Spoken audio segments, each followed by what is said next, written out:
Okay, Orange fans. Looks like the mission's complete for now. Now all we have to do is wait until Sunday, completing our regular season with a pretty good win against Boston College, coming back from what was a pretty poor showing against Notre Dame, which shows Syracuse still has a ways to go against the big boys. Although I will say when Dungy went down, kinda took the air out of the sails. Kinda like if we were in the trade winds and suddenly they went, and we were stranded, drifting out at sea. Finally, it seemed as though we turned for home when the winds picked back up against Boston College. But enough about sailing, shall we? A big 9-3 season, the best regular season the Orange have had since 2001. And now, it's time to go look at things. Time to look. See which bowl game we're looking at. Nope. Ah, here we are. The Camping World Bowl in Orlando. Well, it's possible. I mean, that looks to be our likely destination right now. And it looks as though the likely opponent could either be Iowa State or West Virginia, who does not belong in the Big 12, I might add. Who'd have thought that West Virginia, who's more at home here on the East Coast, would play in a big Midwestern conference? It's almost like Rutgers being in the Big 10 or Maryland being in the Big 10. Those three ought to wise up and get back to one of the Eastern conferences, because those three are big long-time opponents of the Orange. We need to be playing them every year, if you know what I mean.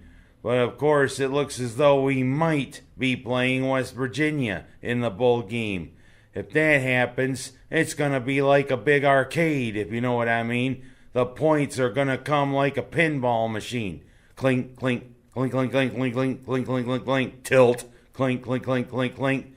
And we could be seeing Dana Holgerson, Mr. I got no hair up front coach, but I got a party in the back.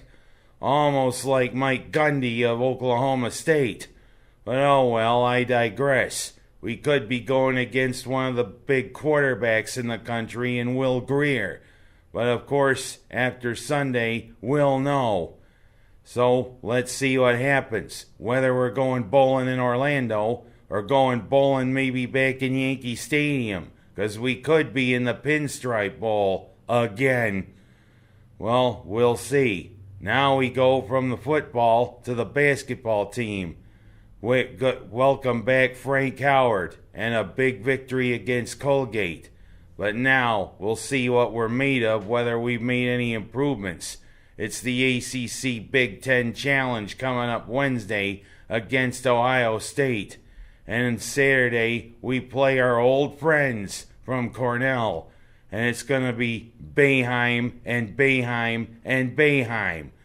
Because, Jim's the coach, but Buddy plays with him on the Cuse. But now his other son plays for Cornell.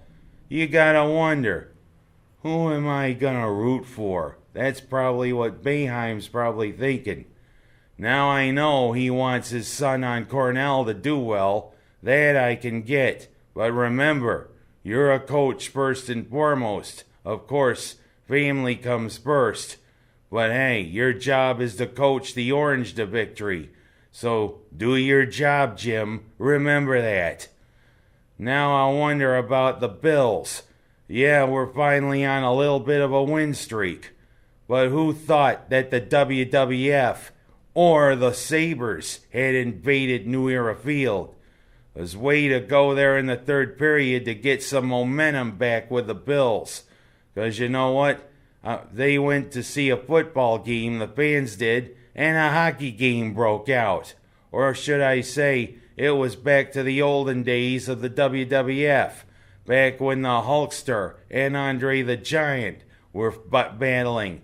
And the Hulkster could have body slammed somebody. Instead it was Leonard Fournette, who decided to tell Shaq Lawson, hey, your mother wears combat boots. Or, hey, she buys her clothes off the rack. And you know what? You got yourself a 1-game suspension, Fournette, and you had to continue jawing on the way down the tunnel.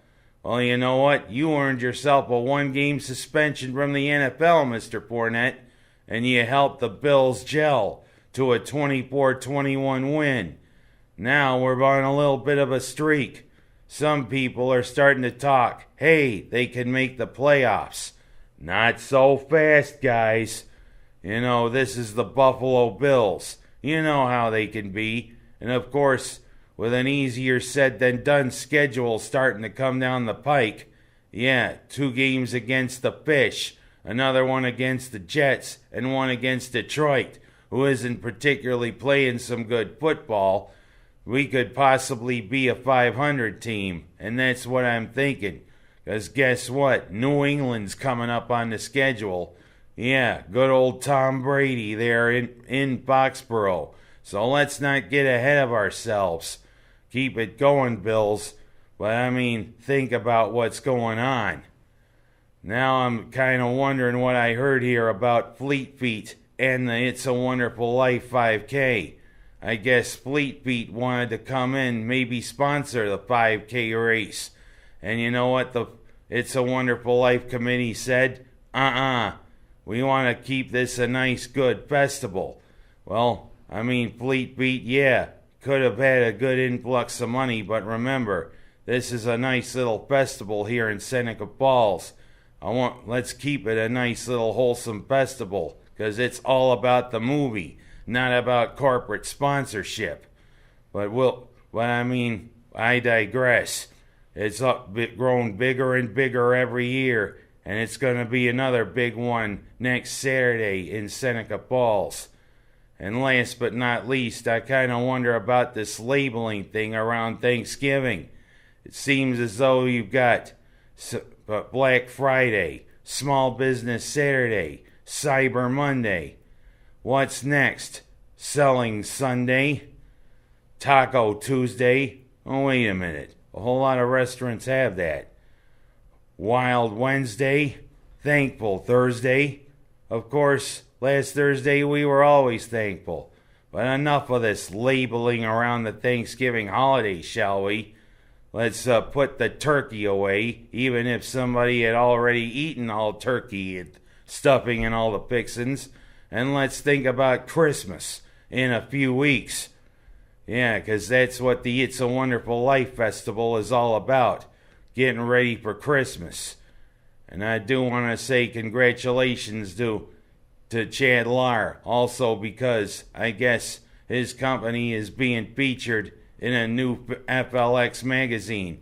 He's got a great passion for bringing the FLX brand. And I mean, he's got a great passion for this area. And he's a good man too.